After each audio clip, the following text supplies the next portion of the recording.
são mais de 30 mil seitas protestantes. É possível falar de uma catolicidade protestante?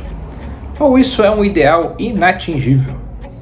Não terá sido a reforma protestante um grande erro, um equívoco, de homens que não sabiam bem o que estavam fazendo e abriram a caixa de Pandora, nos conduzindo ao relativismo cultural?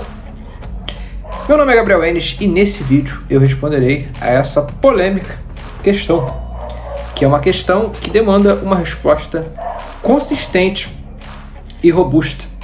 Dr. Martin, se você deixar o cristão viver só pela fé, se você acabar com estas boas obras, essas coisas gloriosas a que chama de meras muletas, o que colocará em seu lugar?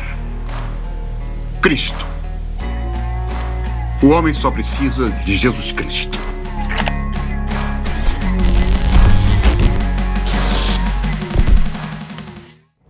Esse provavelmente será um dos vídeos mais desafiadores que eu já fiz, e eu pretendo o dividir em 3 partes. Na primeira delas, eu aprofundarei as críticas à reforma protestante. Na segunda, falarei sobre a possibilidade de uma catolicidade protestante.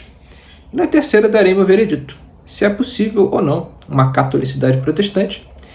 E também farei uma provocação a igrejas evangélicas e protestantes para solução desse problema.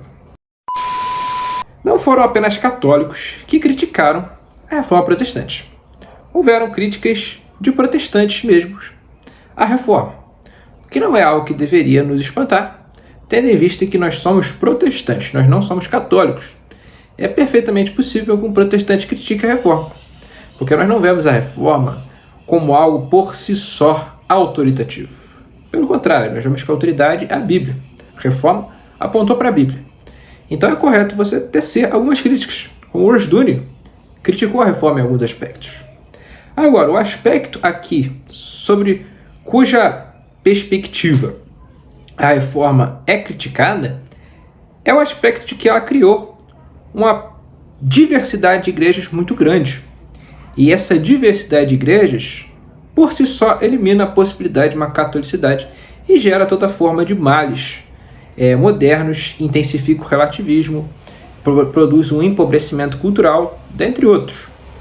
Não foram apenas católicos que criticaram a reforma, e eu gostaria de elencar 2 protestantes aí renomados que teceram críticas à reforma. O primeiro deles é o Peter Leher, alguém que subscreve, até onde eu sei, a filosofia de Cornélio Van Til.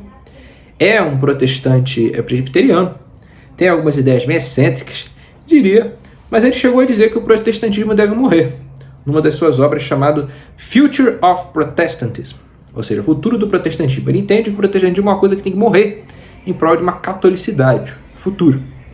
Outro cara, bem conhecido aqui no Brasil, é o Alistair McGrath. Alistair McGrath escreveu um livro chamado Uma Ideia Perigosa de Cristianismo. Se eu não me engano, não está em português esse livro, onde ele compara o protestantismo com um vírus. Ou seja, um vírus ele se multiplica de maneira desordenada, de maneira caótica. E assim foi o protestantismo, ele se expandiu de maneira caótica. Hoje a gente vê centenas, milhares de igrejas, algumas com péssima teologia, com péssimos pastores.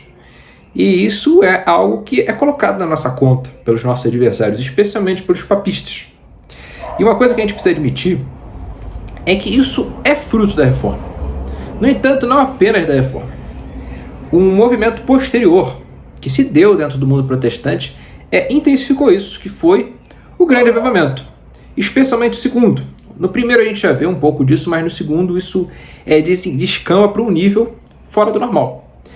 Os grandes avivamentos, eles trouxeram uma ênfase muito grande na conversão individual, na experiência individual. Então o indivíduo ele ganhou muita força, em detrimento da comunidade cristã. Você vê que no primeiro grande avivamento, quais foram os grandes expoentes? Jonathan Edwards, um presbiteriano, George Whitefield, metodista, e John Wesley, metodista. O metodismo ele surgiu exatamente a partir de George Whitefield e de John Wesley. Ele acabou ganhando forma e se tornando uma igreja. Mas eram movimentos ligados a denominações que esses caras propuseram. O que foi diferente no decorrer do segundo grande avivamento, que nós temos Charles Finney, nós temos avivalistas que já intensificaram essa experiência individual. Então, hoje, em pleno século XXI, as pessoas não pensam em termos de estar numa comunidade teologicamente correta. Elas pensam em ter uma experiência cristã. E isso é uma forma de relativismo religioso, se você parar para pensar. Porque se o que você quer é uma experiência, a sua experiência pode ser boa em um lugar e não ser boa em outro por uma questão meramente subjetiva. Então, o indivíduo ele ganha uma proeminência sobre a verdade doutrinária. E a gente vê isso como um desafio. Ao mesmo tempo, existem igrejas históricas, igrejas que vêm dos reformadores, que vêm de puritanos, vêm de homens ortodoxos mesmos. E o que aconteceu com essas igrejas? Elas foram afetadas, em sua esmagadora maioria, pelo liberalismo teológico. Então são igrejas que já não creem nas doutrinas estabelecidas pelo protestantismo. Isso coloca a gente numa encruzilhada. Porque de um lado você tem o evangelicalismo, que é muito aberto em matéria de teologia, e do outro você tem o protestantismo. Nos Estados Unidos essa divisão é muito clara. Aqui no Brasil, infelizmente, não. Infelizmente, no Brasil a gente pensa em termos de evangélico, bota o protestante no meio e está tudo misturado. Nos Estados Unidos a diferença entre evangélico e protestante é muito nítida. E nós vemos o protestantismo afetado pelo liberalismo teológico, enquanto o evangelicalismo ele herdou dos grandes avivamentos esse fervor religioso. Então o evangélico é alguém obcecado por pregar, por ganhar almas para Cristo, por ativismo social. E isso coloca a gente no presente momento, nesse caos doutrinário conforme nossos adversários. E no próximo bloco eu vou falar sobre a possibilidade de uma unidade protestante. Kevin Van Hooser, em sua obra Autoridade Bíblica Pós-Reforma, esse livro aqui, um livro muito bom para examinar essa questão, ele sustenta a possibilidade de uma catolicidade protestante sobre os 5 solas da Reforma Protestante. E ele vai sustentar que mesmo o evangelicalismo, com todas as suas falhas, com todas as suas dificuldades, ele ainda tem esse princípio, pelo menos nas igrejas verdadeiras. Obviamente existem igrejas falsas que devem ser consideradas seitas, chamadas de seitas, como muitas igrejas aqui do Brasil são verdadeiras seitas. Agora, os evangélicos sérios e os protestantes sérios, eles creem nos 5 solas. São eles: o sola gratia. O sola gratia, ele admite que a salvação vem somente pela graça, e não por meio da administração de um sacramento, ou por meio de uma igreja em específico. Quem acredita assim são os católicos. Os católicos negam o sola gratia. Eles negam que a salvação seja somente pela graça. Eles acreditam que a salvação vem também pelas obras. E você precisa estar na igreja católica, receber os sacramentos para ser salvo. Nós, protestantes e evangélicos sérios, cremos no sola gratia. Então podemos dizer que aí há um princípio comum. Segundo, o sola fide. O evangelicalismo ele é conversionista. Ele é obcecado por ganhar almas. Infelizmente é um ímpeto que se perdeu nas igrejas históricas. Mas os evangélicos ainda têm isso. E isso é um valor correto. Os reformadores enfatizaram a necessidade de uma salvação pela fé. Ou seja, você é salvo pela fé, não pelas obras, não por estar em determinado lugar, não por estar em determinado contexto, não por simplesmente dizer que eu pertenço à igreja X ou à igreja Y. Não, você é salvo pela fé. Terceiro ponto, sola escritura. Os evangélicos são biblicistas. Eles acreditam na Bíblia, entendem a Bíblia como autoridade suprema. Ainda que as suas interpretações às vezes sejam problemáticas, confusas, nós podemos admitir que sim, existe uma catolicidade em torno do sola escritura.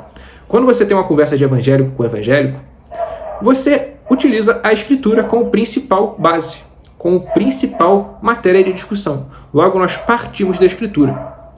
E nisso nós temos uma unidade. O quarto é o solos Christus.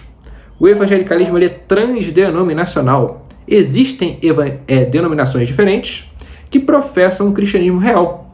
Obviamente, cada denominação tem sua perspectiva acerca de determinados aspectos do cristianismo. Mas todas elas professam trindade, professam salvação por meio de Cristo, pela graça, todos os solos. E a pessoa de Cristo tem um protagonismo dentro do mundo protestante.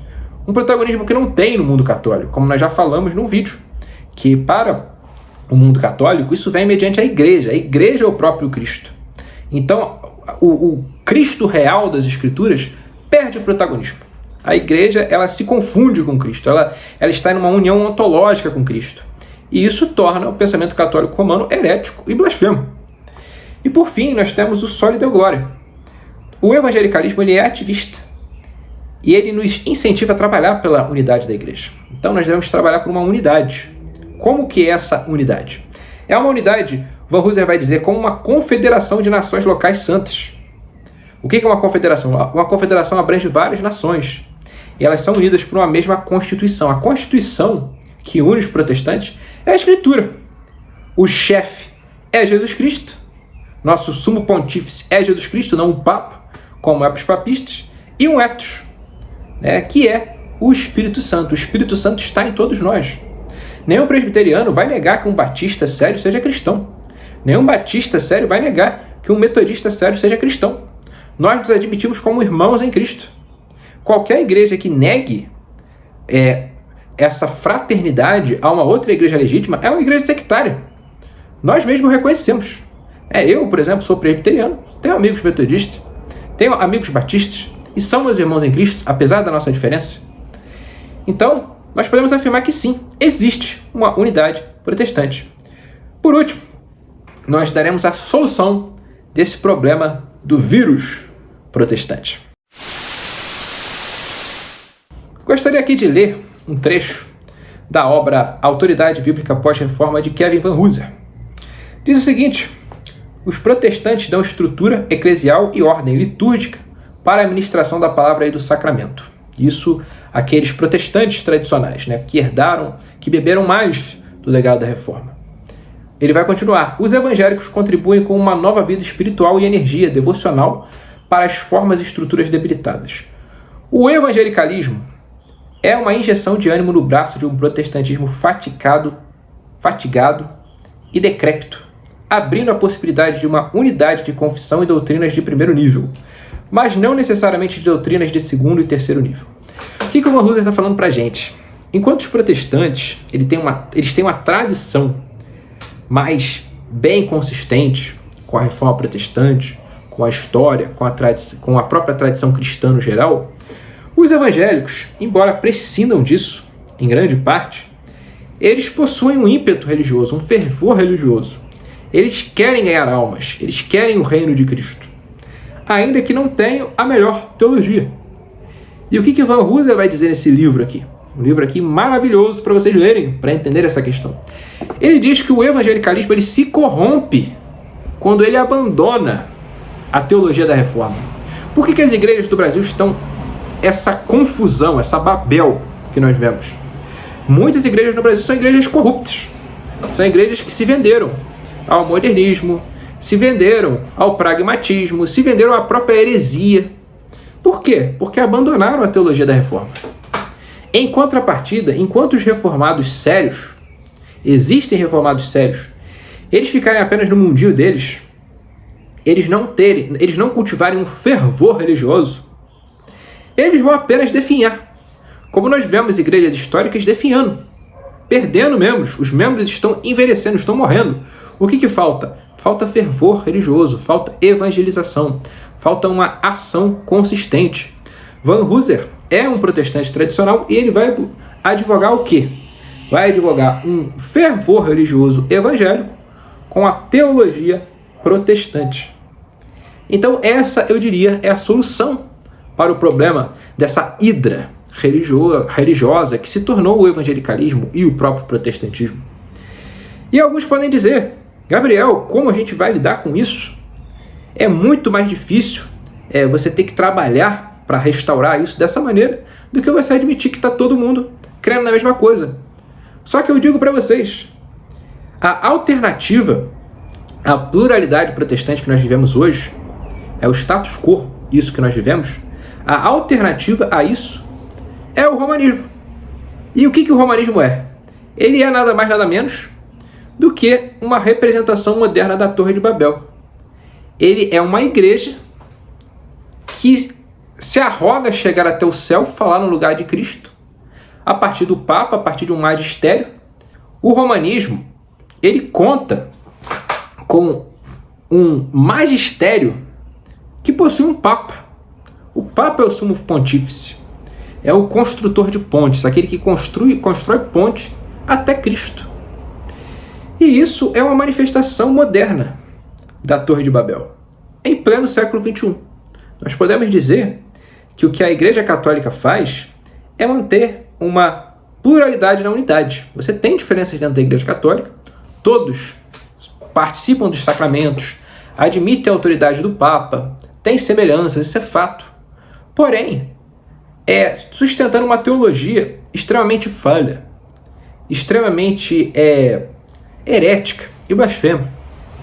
Nós preferimos, enquanto protestantes, sermos separados de Roma pela verdade do que unidos com ela pelo erro.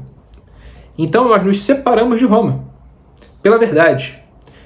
Contudo, nós continuamos unidos naquelas coisas que distinguem o protestantismo, os 5 solas. Van Hooser diz que nós estamos em convergência em torno de doutrinas de primeiro nível. Ou seja, os 5 solas são doutrinas de primeiro nível, mas não necessariamente em termos de doutrinas de segundo nível, como por exemplo a soteriologia. Nem todo protestante sustenta os 5 pontos do calvinismo, ou de terceiro nível, como questões envolvendo batismo, ceia, determinadas práticas. Há diferença entre nós. No entanto, nós somos unidos. E o que as igrejas devem fazer, as igrejas históricas, eu sou um protestante tradicional, histórico, congrego numa igreja presbiteriana, é cultivar o fervor religioso. Cultivar isso que os evangélicos têm. Mas ao mesmo tempo não abrindo mão da sua doutrina, não negociando a sua confissão de fé, não negociando a sua história, a sua tradição. Mas sim prosseguindo, com olhos no futuro, mas sobre ombros de gigantes, sobre os ombros de Calvino, de John Owen, dos grandes homens que fizeram a nossa história. Deixo como sugestão de leitura a obra do Van Hooser. Leiam esse livro. Um forte abraço e até a próxima.